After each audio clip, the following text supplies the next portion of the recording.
Good afternoon, everyone. Welcome to the World Affairs Council session today. We're pleased you're joining us. I'd like to introduce our speaker. It's Charles Kupchan. Charles is a senior fellow at the Council on Foreign Relations and professor of international affairs at Georgetown University. From 2014 to 2017, he served as special assistant to the president and senior director for European affairs on the staff of the National Security Council in the Barack Obama administration. He was also director for European affairs on the NSC during the first Bill Clinton administration. Before joining the Clinton NSC, he worked in the U.S. Department of State on policy planning staff. Previously, he was an assistant professor of politics at Princeton University. He's the author of many publications, the most recent, Isolationism, A History of America's Efforts to Shield Itself from the World, in 2020. He served as a visiting scholar at Harvard University's Center for International Affairs, Columbia University's Institute for War and Peace Studies, the International Institute for Strategic Studies in London, and the Institute for International Policy Studies in Tokyo. From 2006 to 2007, he was the Henry A. Kissinger Scholar at the Library of Congress and a fellow at the Woodrow Wilson International Center for Scholars. From 2013 to 14, he was a senior fellow at the Transatlantic Academy. Charles has received his BA from Harvard University and his master's in philosophy and doctorate in philosophy from Oxford University. Charles, we're really glad to have you back with us. Thank you for joining us. We look forward to your presentation. Thanks, Lynn. Good to be back with you and Mike and the larger council that you're presiding over. These are strange times. In some ways, I think that both here in the United States and in terms of the state of global affairs, things have become almost unrecognizable.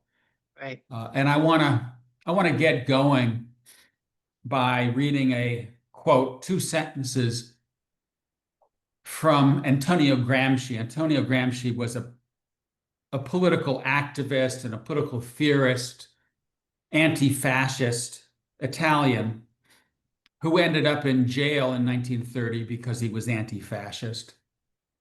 And because he had a lot of time on his hands, he wrote what we now call the prison notebooks. And I want to read two sentences from one of his entries written in 1930, the beginning of what proved to be a fateful decade. Gramsci wrote, "The old is dying and the new cannot be born.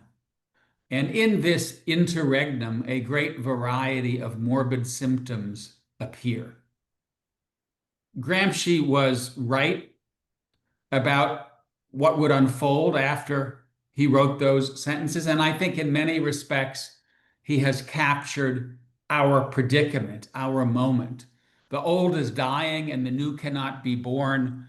And in that interregnum, lots of morbid symptoms are appearing. What are some of those morbid symptoms?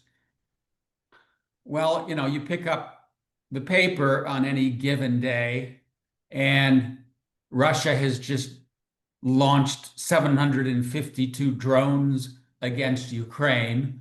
Until a few days ago, Israel and Hamas were going at it.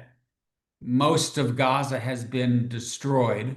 That war widened to include Lebanon, Syria, Qatar, Iran, Yemen. In other words, it was a broader Middle East war. And the relationship between China and the United States, the world's two leading powers, gets worse and worse by the day. With just a few days ago, Trump announcing 100% tariffs against China in response to a Chinese decision to curb the sale of rare earths and critical magnets to American companies. And so we see geopolitical rivalry heating up on just about every front. A second morbid symptom is that we've seen the arc of history bend in the wrong direction. from the American and French revolutions until about 15 years ago, the world got progressively more free, more liberty, more justice. That arc of history is now bending in the opposite direction. The world is getting less free, autocracies are getting more autocratic, and democracies are becoming less democratic. And here in the United States, in many respects, I think we are seeing the special sauce of democracy, which is compromise and bipartisanship, disappear. That affliction is now spreading across the Atlantic, and the political centers of Britain, France, Germany, Italy, Poland are hollowing out. That's not good news for liberal democracy. And I also think we're seeing geoeconomic fragmentation and not just geopolitical fragmentation. The tariffs that are going up, not just against adversaries like China, but friends like Canada, Mexico, European allies, Japan, South Korea, are really imperiling the globalized integrated economy that emerged at the end of the Cold War. And geoeconomic fragmentation plus geopolitical fragmentation makes it very hard for the international community to tackle a lot of today's challenges that require broad-based international cooperation, whether it's ending wars, dealing with nuclear proliferation, fighting climate change, averting the next global pandemic. We need to be working across the aisle, not just with our friends, but also with our adversaries. And that's becoming day by day more and more difficult.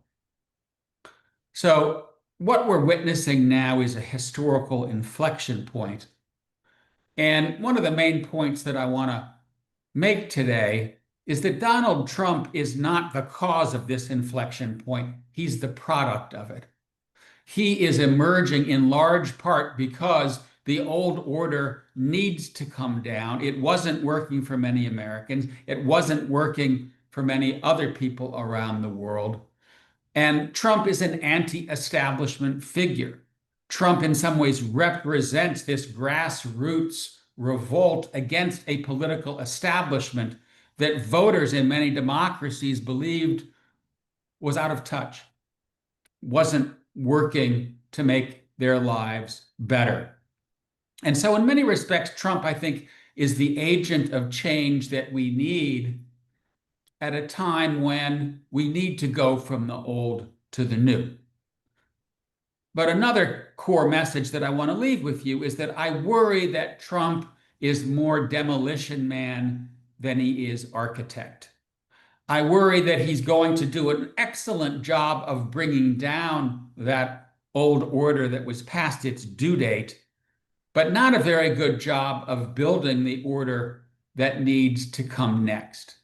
And so in some ways, I think the conversation that we as Americans need to have, that we need to have with our allies, is where do we go from here? What does the post-Trump era look like? If in fact I'm right, and we spend the next 3 years kind of dismantling the old order, but not building something new, how are we going to pick up the pieces? Where do we go from here? So I want to do the following in the next 15 or 20 minutes. First, I want to say, why is this happening? How did we get here? What are the sources of our arrival at a historical inflection point? Then I want to talk about what I think Trump gets right. And then I want to end by talking about what I think Trump gets wrong and what the agenda for the post-Trump era ought to look like.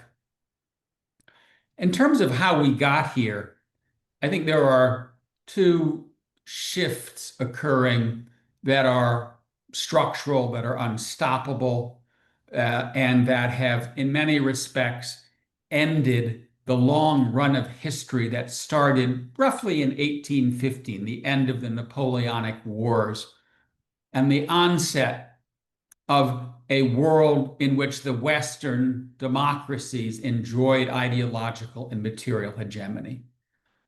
Two things I think are explaining the end of that era. One, we're just witnessing a redistribution of global power on a scale that we haven't seen really since the end of the Napoleonic Wars. If you go back to the year 1700, there were two dominant powers in the world, India and China. They represented over 50% of global wealth.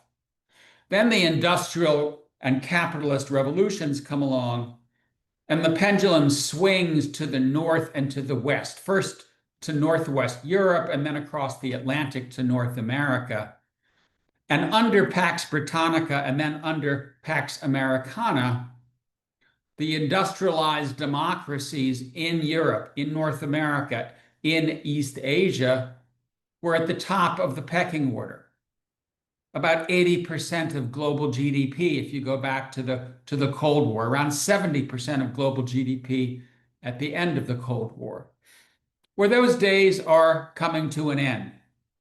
And if you look at the global trend lines, power is shifting back from west to east and from north to south.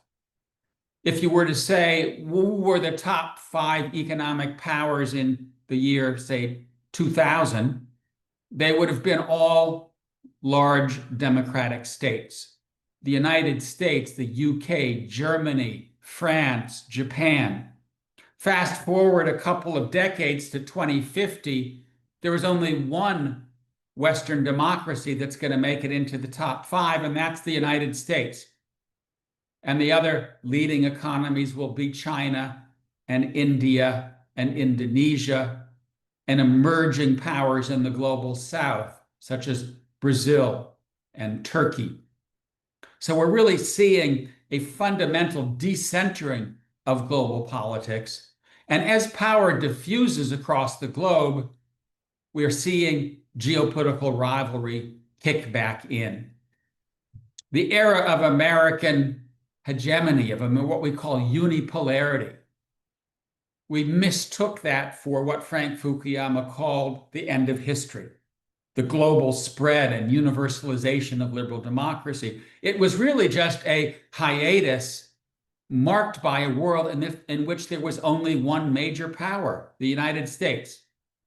As we move to a world in which there are multiple poles of power, as expected, geopolitical rivalry is kicking in. And the second big shift that I think we're witnessing today that kind of informs how we got here is the advance of the digital era. We are moving from one age to the next. That age shift is from the industrial era to the digital era. And if you were to try to say, pinpoint, why are so many advanced democracies going through a period of political dysfunction, my answer would be it's because of ones and zeros.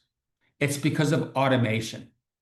And automation has effectively brought down the social contract of the industrial era. And many Americans and many Brits and many Germans and many Japanese are now finding it difficult to make ends meet because they've lost their jobs in the manufacturing sector, which paid good wages, many of which were unionized. Almost 40% of the private sector workforce was in a union in the industrial heyday. Today, 6% of the American private sector workforce works in a union. And many of those people that used to work at GM or at another major corporation and were earning in today's dollars, say $35 an hour, they're now working in the service sector. They may be working at Walmart, which is the country's largest employer today. Before the pandemic, they were making under $9 an hour. I think the average wage at Walmart now is 14, maybe 14 plus dollars an hour. But that's less than half of what the largest employer, GM, was paying when it was the largest company in the United States by employment. And so many Americans are having a very difficult time making ends meet. Yes, free trade hasn't helped. Yes, in some cases, immigration has made matters worse by decreasing wages, and some Americans may have lost their jobs to people on H-1B visas or others who have come into the country. But the real driver of the erosion of the social contract of the industrial era is automation and digitalization. And this problem is going to get worse before it gets better. And that's simply because as AI kicks in and as AI moves through the economy and gets deployed by more and more corporations, more and more people are going to see their jobs disappear or their wages decrease. Will there be Uber drivers and truck drivers in 2035? I doubt it. Will there be human beings in an Amazon fulfillment center in 2035? Maybe a few.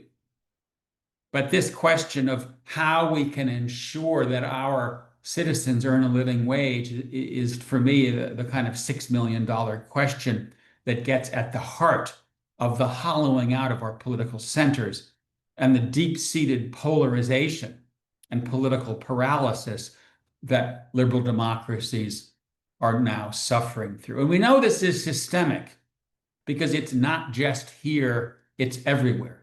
If there were elections today in Britain, France, and Germany, the three parties that would win, Reform UK, National Rally, and Alternative for Germany, are all hard right, far right, anti-establishment parties. In other words, what we're seeing here is a collective phenomenon that is driven by, as I said, this shift from the industrial age to the digital age.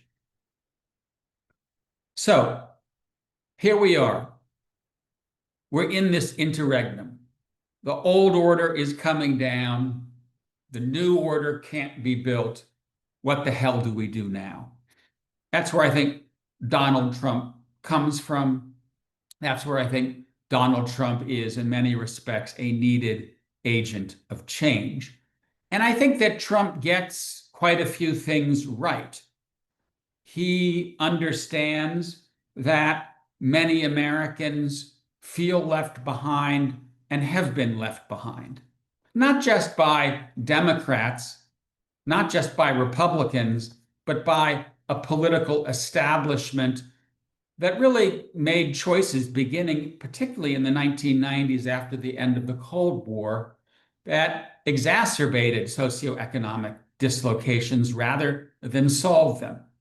Whether it was free trade, whether it was deregulation, whether it was pulling down the welfare state, opening up the borders to more immigrants, engaging in strategic overreach. I think many Americans looked at what we call the forever wars in Afghanistan and Iraq and the interventions in Syria and Libya, and they said, what in God's good name are we doing here? And those wars cost trillions of dollars, and they produced very little good. The Taliban is now in control of Afghanistan after 20 years of American occupation. And I think Trump understands that, and he's right to say, I hear you. There's too much world and not enough America. It's time to solve problems at home and not problems 5,000 miles away. It's not on our watch that those problems need to be solved. I think another important step in this direction is to pull back on free trade. As I said, I think it's automation that has been driving the erosion of the social contract, but it has been exacerbated by the offshoring of lots of American jobs to China in particular, but also to Southeast Asia, to Mexico, and to other lower wage economies. I think there is in Donald Trump's foreign policy a long overdue pragmatism. I think Biden was way too ideological. Democracies versus autocracies, us versus them. Biden didn't talk to Vladimir Putin after the war in Ukraine. There was no diplomacy. He was great at diplomacy with friends, but he ignored diplomacy where it was most needed, with our adversaries. And it's good that Trump is talking to Putin. It's good that Trump invited Xi Jinping to his inauguration. It's good that Trump has been negotiating with Hamas to end the war. This kind of transactionalism, this kind of pragmatism strikes me as much needed in a global landscape in which everybody right now is being transactional and less ideological. And so I think this kind of transactional quality to the America First statecraft is a step in the right direction. And then I think on the domestic front, no question that many Americans, myself included, sensed correctly that we don't have a functioning immigration policy. I'm not comfortable with the scope and scale of deportation, but I do think that getting the southern border under control, knowing who's coming in and who's going out, revamping the immigration system is critical. And I also think that the progressive movement overreached on the culture wars. Trump, in my mind, is going too far by moving against diversity issues and pushing too hard on the culture wars. But I do think that in many respects, he is responding to a progressive movement that, even if it was answering demands in San Francisco or in New York City, was very much out of step with Main Street. So those are the upsides. What are the downsides? What most worries me about Trump's policies abroad and at home? And this will sort of pick up on my opening statement that Trump will be remembered as the demolition man more than the architect. The American president who effectively took a wrecking ball to the order that America made when what we needed was reform, fixing the system rather than destroying the system. For starters, it's difficult to attribute to Trump a strategic vision, a blueprint. And that's because this is a president who is very much operating on instinct and impulse, not strategic vision. There really isn't a policy process. I think he talks to a handful of people: Rubio, Steve Witkoff, his special envoy, Stephen Miller, Mr. Ruff, the head of OMB, but it's a very closed circle. And in many respects, there isn't a policy process that is informing Trump's grand strategy. But if I could kind of locate him in the broad swath of American history, I locate him very much in the 19th century, right? American grand strategy prior to Pearl Harbor, and most of us aren't familiar with this because we've been born and raised after World War II, but American grand strategy before World War II was very much isolationist, unilateralist, protectionist, and anti-immigrant if you weren't white, and preferably Protestant. And that's a lot of what Trump is up to. The United States in the 19th century and early 20th century was very much focused on the Western Hemisphere. Trump talks about annexing Canada, buying Greenland, taking over the Panama Canal.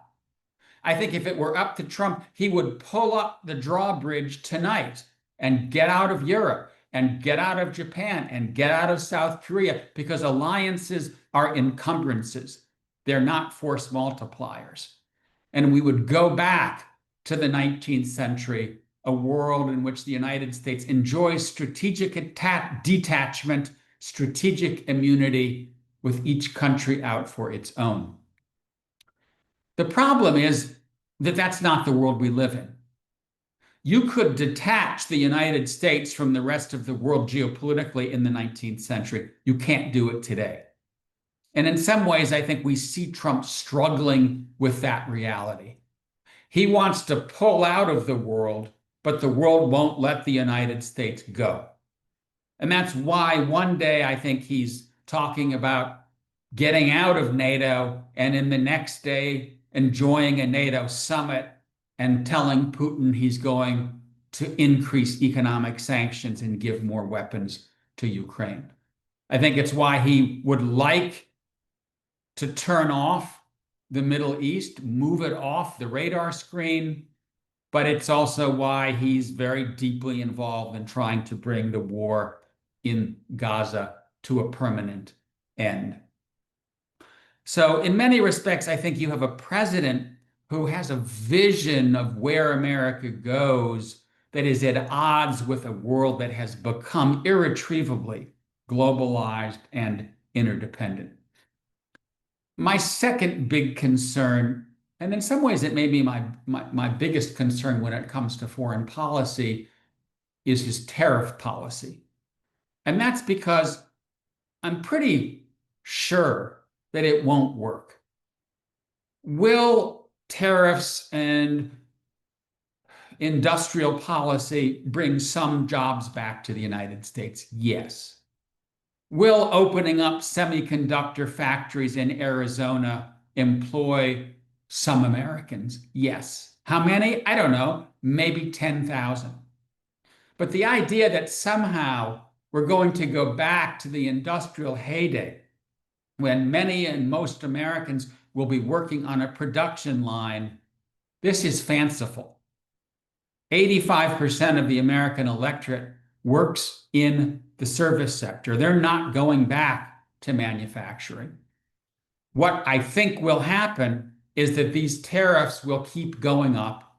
Some jobs will, in fact, open up here in the United States, and they'll be well-paid manufacturing jobs. But most people will remain in low-wage service sector positions, and they will watch prices go up and go up and go up. I've got 3 kids. They eat a lot of food. I go to the grocery store probably every 3 or 4 days. And you guys know this because you go to the grocery store too. It just keeps getting more and more expensive. And that's in part because of supply chain disruptions, but especially now, it's because of the tariffs.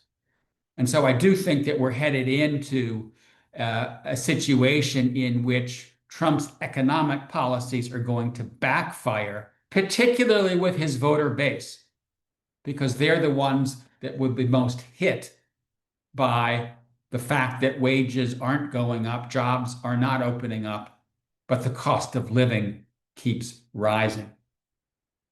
My final concern is about the potential damage that could be done to American democracy and to just the country's best assets.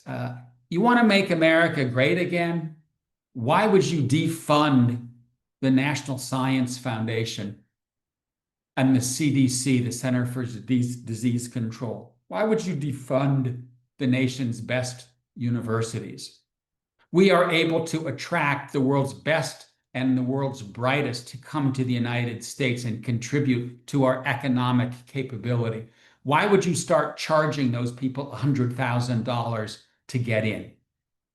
This strikes me as a plan that will do enormous damage to one of America's greatest assets, which is its innovative capacity, its ability to attract talent from around the world, its ability to produce scientific innovations and other kinds of medical innovations that are second to none. Secondly, I do think that we are seeing a liberal impulse when it comes to democratic debate, when it comes to trying to silence the free press. For example, what Mr. Hegseth, the defense secretary, is trying to do to the media that come to the Pentagon strikes me as fundamentally undemocratic.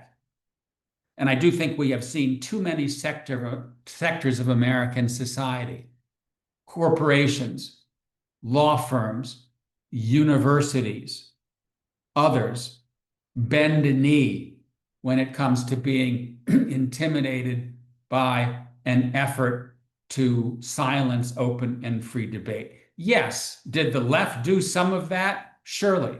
Was it uncomfortable being a conservative on some college campuses during the previous administration? No question about it. But I do think that the Trump administration is pushing too far in the other direction. I sometimes say here in Washington, particularly because of the Trump tariffs, I think the pendulum will probably swing back toward the Democrats in the midterms. And I sometimes get the question, what midterms?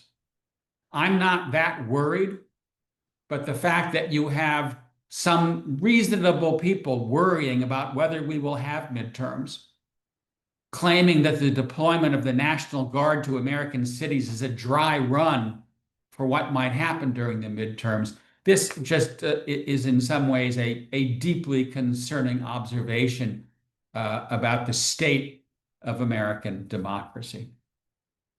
Let me begin to conclude with just a couple final comments.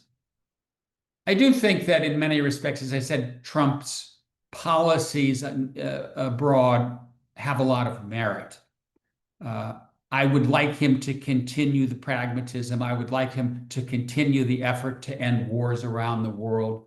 I would like him, however, to lean more into keeping our allies close and to engaging in more systematic international cooperation to deal with a globalized and interdependent world. Because we really need to work together with friends and adversaries alike. Otherwise, we're going to sink together, not prosper together. And my final comment would be that, as far as I'm concerned, our top priorities as a nation are really all here at home. And that's because if we get our house in order, we get our democratic institutions back up and running, we will figure out how to deal with Xi Jinping and Vladimir Putin and everyone else. If we remain a deeply polarized and divided and politically dysfunctional country, I'm quite confident that the autocrats are going to win the 21st century. So for me, our top policy agenda is rebuilding the middle class, having a national conversation about what Americans are going to do 10 years from now to earn a living wage, restructuring our educational system to train our children for the jobs of 2035, and not promising that they're going to get their manufacturing jobs back if they just wait long enough. I think we need to get the country's fiscal situation under control. The big, beautiful bill is supposed to bring the national debt up to 200% of American GDP. Not tenable. It's irresponsible to pass such debt on to the shoulders of our children. We need a functioning immigration system. For me, that doesn't mean clamping down, but it does mean having a system that works and that is under control, bringing in the best and brightest and keeping them here and making them Americans because they contribute to society. But they got to come in legally, and they got to come in a controlled fashion. And then finally, I think we need to have a conversation about how to restore civility, how to restore community to American political life, because it's very hard to come by these days. And I do think it was the special sauce of America during Pax Americana. The foundations of a steady, purposeful brand of American engagement abroad and policy at home was that bipartisan sweet spot.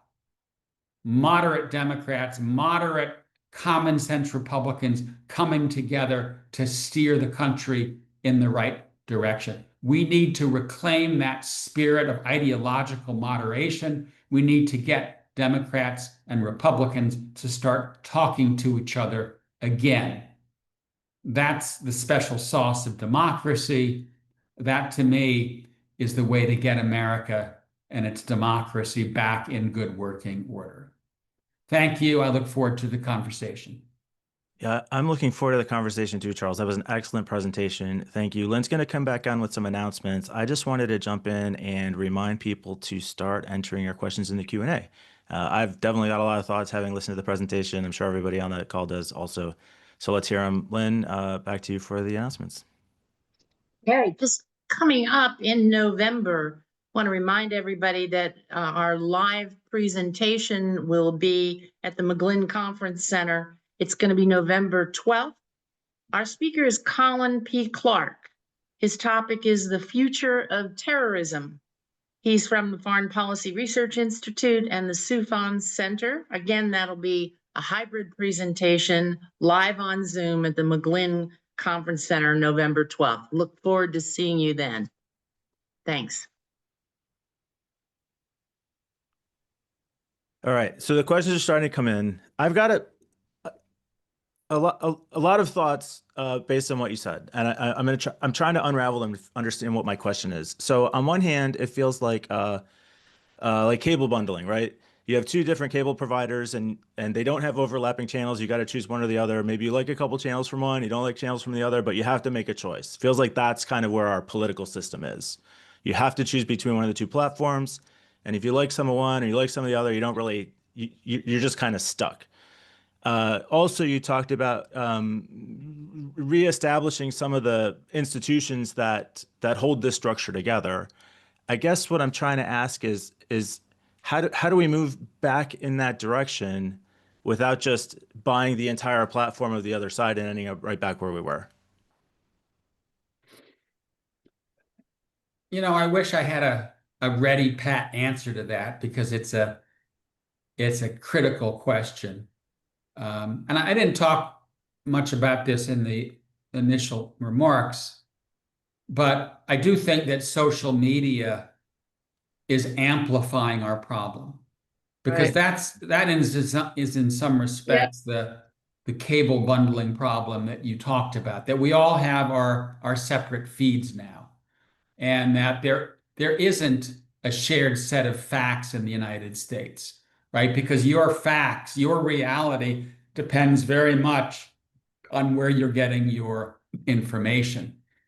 And I do think that it will require government regulation, that we need to have some kind of system to regulate social media, to regulate the rollout of AI, because AI is going to make this problem of disinformation even more pernicious.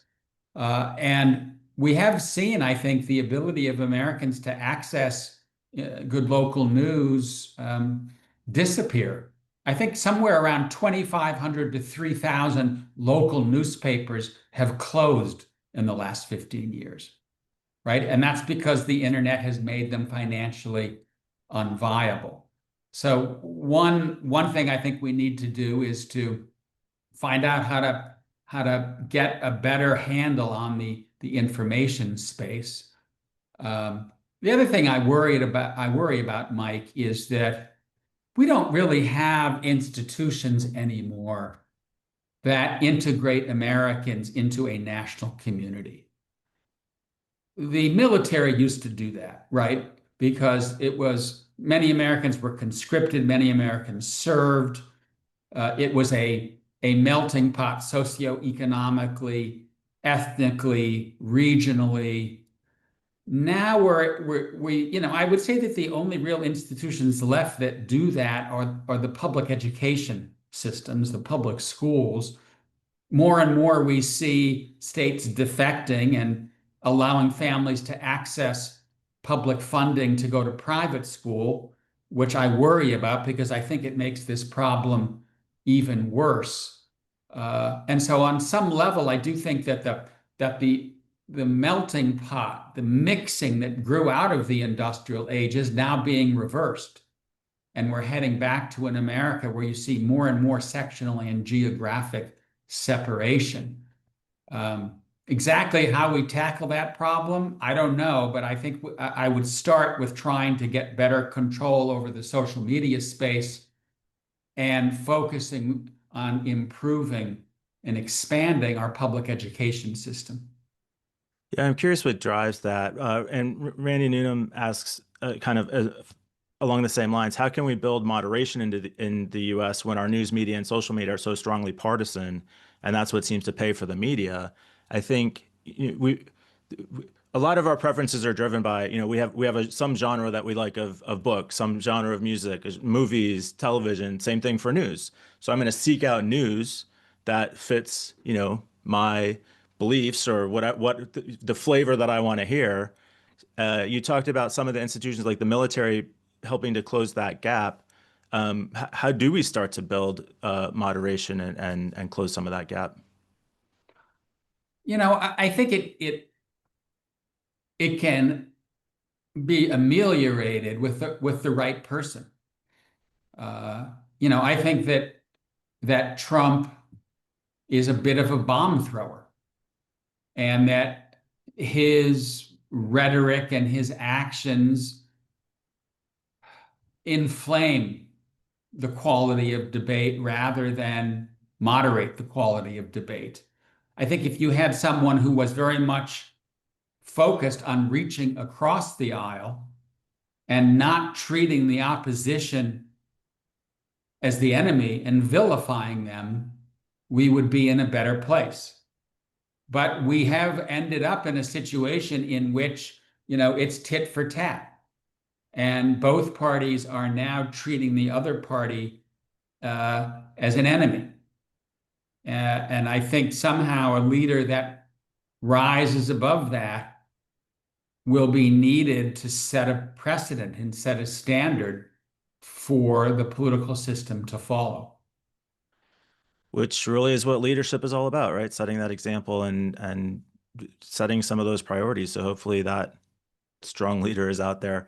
Warren asks, president of the World Affairs Council here in Reading, from his perspective, the Pax Americana system is not perfect and could use fixing, but it has worked out incredibly well for the U.S. However, Trump's administration believes Pax Americana isn't good and wants to blow it up completely. What comes next? So I guess I would ask first, do we accept the premise of the question, and then how would you address it? It depends what we mean by Pax Americana.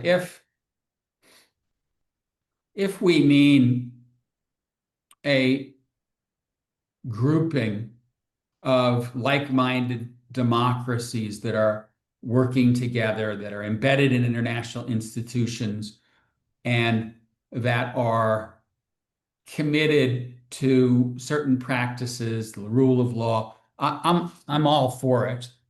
And I think that the key here is understanding that by trying to universalize that order, we overdid it. And by trying to bring in Russia and China and open markets and bring everybody in, we created a system that didn't work to the advantage of American interests. And we ended up, I think, overextended strategically and overextended economically through hyperglobalization.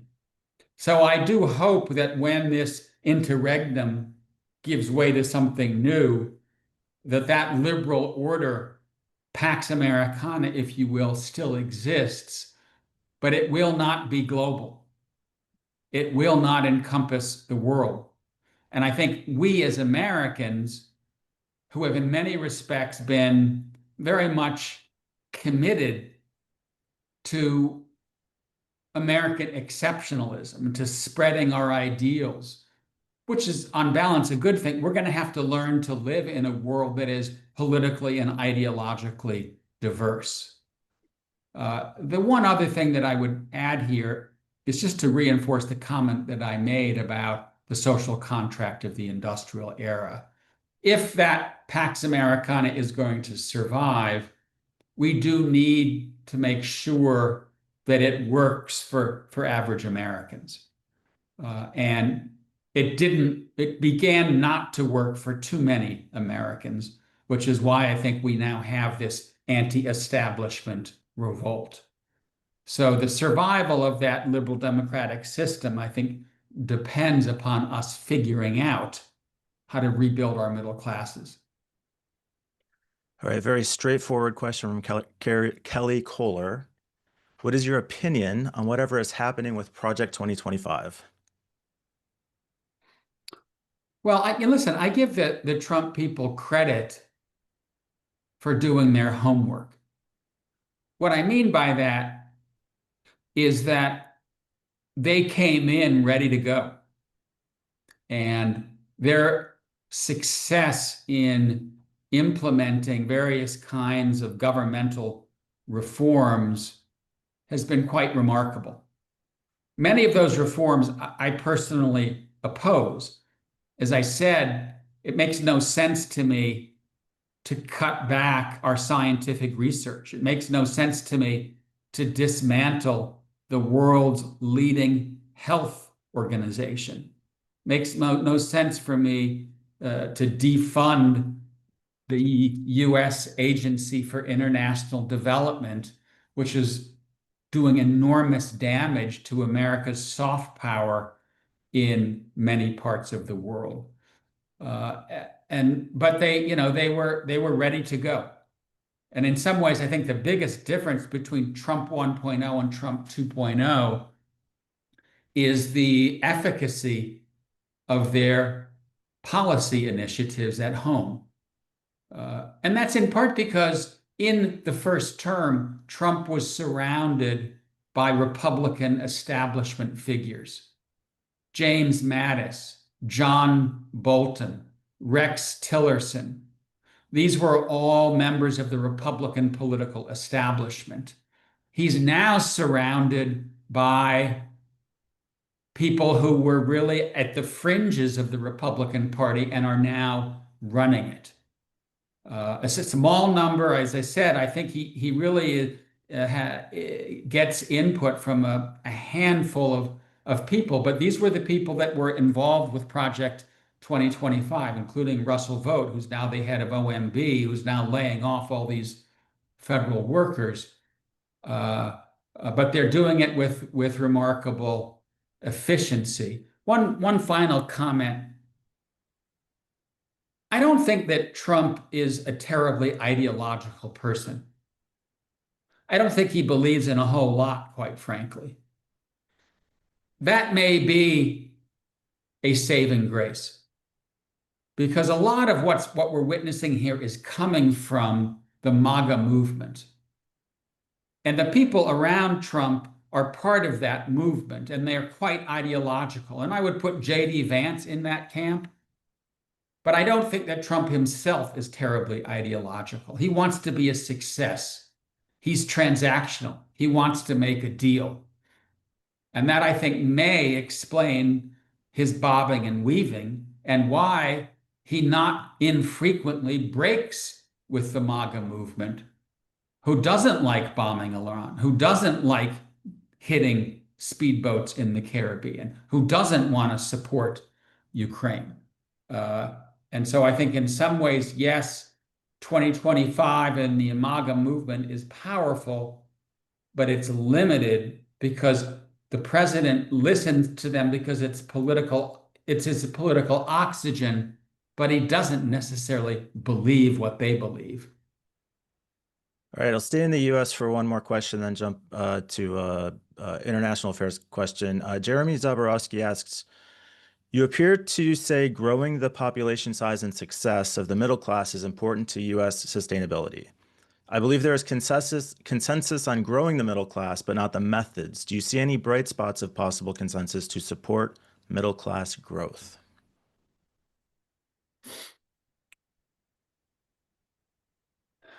I mean, I think the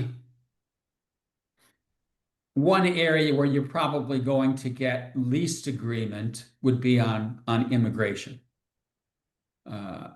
I'm someone who thinks that we need to remain open to immigrants and that they're a source of economic growth and economic vitality. We just need to have a system that actually works. And we need to stop doing things that shoot ourselves in the foot, right? We bring in all of these people and give them the best education, including in STEM, science, technology, engineering, mathematics, and then we kick them out. They have to go home. They take that best education back to India or China or wherever they're from. Maybe we should find a way to keep them here. Where I do think you could find more consensus is if you get the public sector and the private sector to really begin to tackle this question of where are the jobs of the future. Because Democrats and Republicans alike have both continued, in my mind, to embrace the delusion that we can make America the manufacturing powerhouse of the world again. And I simply don't believe that that's possible in the digital age. We're now in a knowledge economy. And figuring out how to get Democrats and Republicans alike to accept that reality and then prepare Americans to earn a good living wage in a digital economy, that to me is where the conversation should be. Yeah, it seemed for a brief moment like there was we were going to start a conversation about the idea that jobs are going to automation, not to immigration, but then that had seemed to fade away a little bit. Are you seeing any sparks of that continuing? No, not right now. Right now, I see sparks flying, but I don't see a lot of what I would call productive conversation, especially with the US government closed. Yeah, that's how it looks from my side too. Dr. Randy Noonan has another question, board member and professor at Penn State here locally. What do you see as a viable solution to the Ukraine conflict? I think that the solution that Trump has put on the table is the right one. And that is a ceasefire in place. Russia keeps what it occupies for now. And then the 80% of Ukraine that is on the other side of that dividing line is free, is independent, is sovereign, is able to make its own decisions about its future. That is the sticking point. Because I don't think that Putin is motivated by territory. Yeah, he would like a little bit more of Donbass. He would like to get to the territorial administrative boundaries of the 4 provinces of Ukraine that Russia has formally annexed. But this is really about whether he is able to pull Ukraine back into Russia's sphere of influence, to turn Ukraine into Belarus, if you will. And I think that what Trump needs to do is increase the pressure on Putin through more economic sanctions and a willingness to aid Ukraine militarily and economically, simply to convince Putin that he's gotten what he's going to get. And that holding on to the 20% of Ukraine that he has, plus Crimea, at least for now, is a win. He should declare victory. He should declare mission accomplished and let the rest of Ukraine go. Putin's not there yet. It's going to take more pressure from Trump, more aid to Ukraine. My understanding is Zelensky is going to be here on Friday to meet with Trump, and they're going to be talking about Tomahawk missiles, whether Trump is going to give Ukraine those longer range missiles. That would be a step in the right direction. All right, so we're approaching 1 o'clock here. Do you have a few minutes yet? Sure. Great. Kelly Kohler had kind of gone back to some of the earlier conversation talking about how do we bridge that gap. And you had talked about we need a strong leader. So how do we find that person? How do we support the effort for finding that person? And what do we do in the meantime?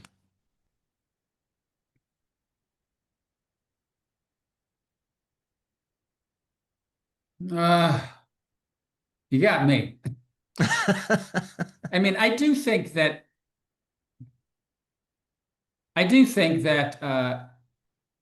the pendulum is going to swing back.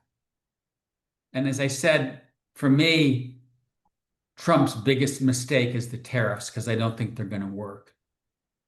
And if I were advising the Democrats, I would advise them to just go strong for the center, go for pocketbook issues, push the culture wars to the side, focus on inflation and job growth and the price of housing and mortgage rates. Just speak to what average Americans are worried about, and lay out an agenda for addressing those issues.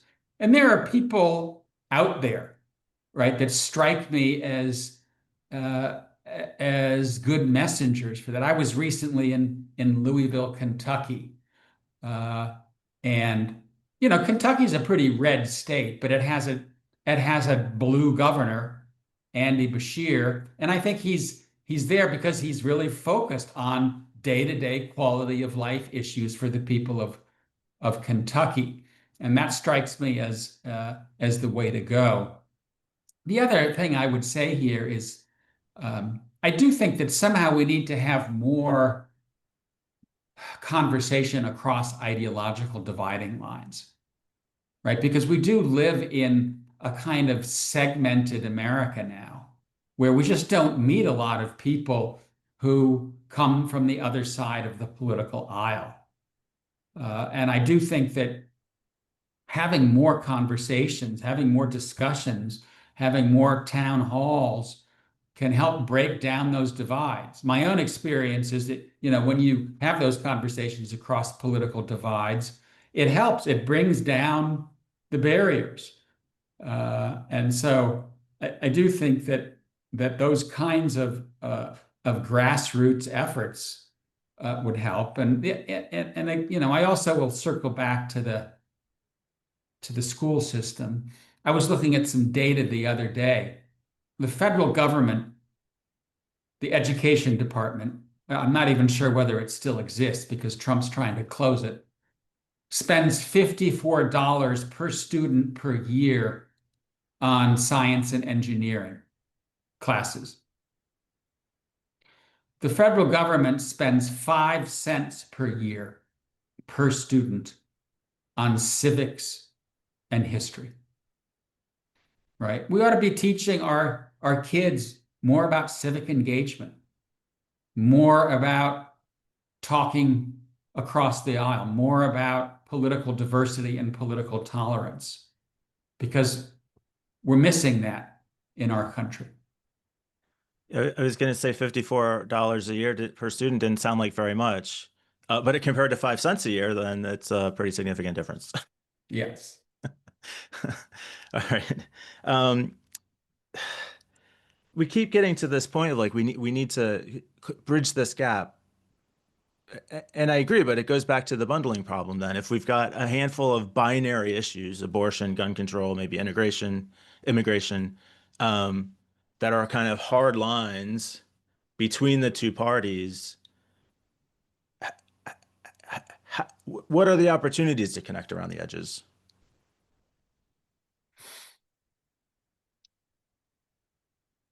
Compromise, meet in the middle. Are there specific topics or areas of overlap that you see that would be good places to start, or maybe like the mechanisms for communication that would facilitate that? I think on a lot of these issues, that middle sweet spot is not hard to identify, right? So for me, on immigration, I would think, and I'm probably naive, but I would think that if you can get an agreement on a southern border that is more or less where the southern border is today, which is very few encounters, very few attempts at illegal crossing, and you've addressed this problem of uncontrolled entry, that you would be able to get a bargain on a pathway to bringing more undocumented immigrants who've been here for 20 years, who have family here, into the country, of reforming our immigration system so that we don't kick out the best and brightest that we bring in. In other words, a bargain where you stop illegal immigration, but in return, you address these other parts of the immigration system that are broken. You know, I would think that if who's ever on this call got together and just said, okay, we're going to lock ourselves in the room for the next 24 hours and we're going to find bargains on immigration and on some of these culture wars, I think we could do it, right? But that conversation just isn't occurring. So early in the presentation, you talked about some of the things Trump's doing good, some of the things he's not doing as well. We turn on the TV and see Chicago and Portland and a lot of bad news. What are the bright spots? What do you feel good about right now?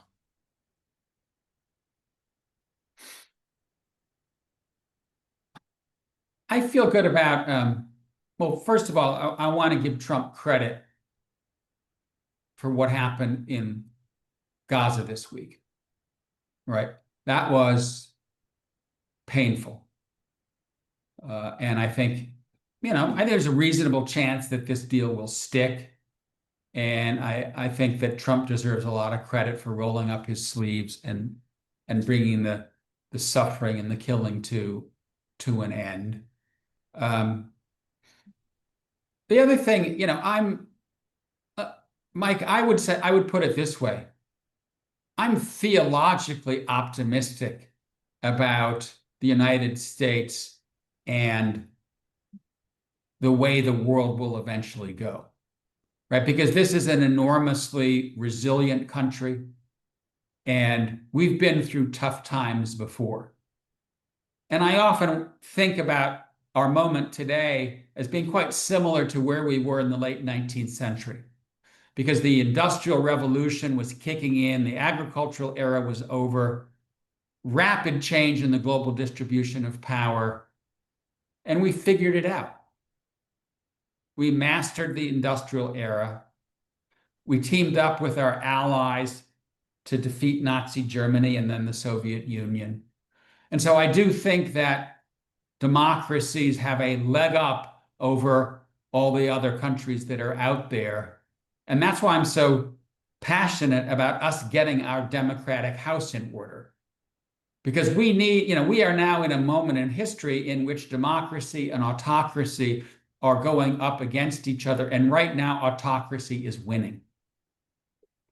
And for that to be reversed, democracies simply need to show that they can outperform the opposition. They can deliver for their citizens. They can deliver good results. And we've been there before, and we can get there again. And to me, it really is about rebuilding our middle classes and restoring the political center, which was for many, many decades the political anchor of an American system that worked well at home and abroad. Yeah, it's a great point. If you're serving people's needs and giving them what they want, then there is no reason to flip over the table. It's pretty simple, right? You got to be a rocket scientist. Should be. All right. Mr. Charles Kupchan, thank you so much for joining us. This is at least your third time with us. At least second, maybe third. I think I may have come in first during the pandemic. Yeah, I think so. So as always, pleasure talking to you. Great presentation on behalf of the members here with us today, and definitely myself. Thank you for joining us. Any final closing thoughts? No, just we all got to hang in there. This is a kind of scary time. We all, keep our heads screwed on tight. This too will pass.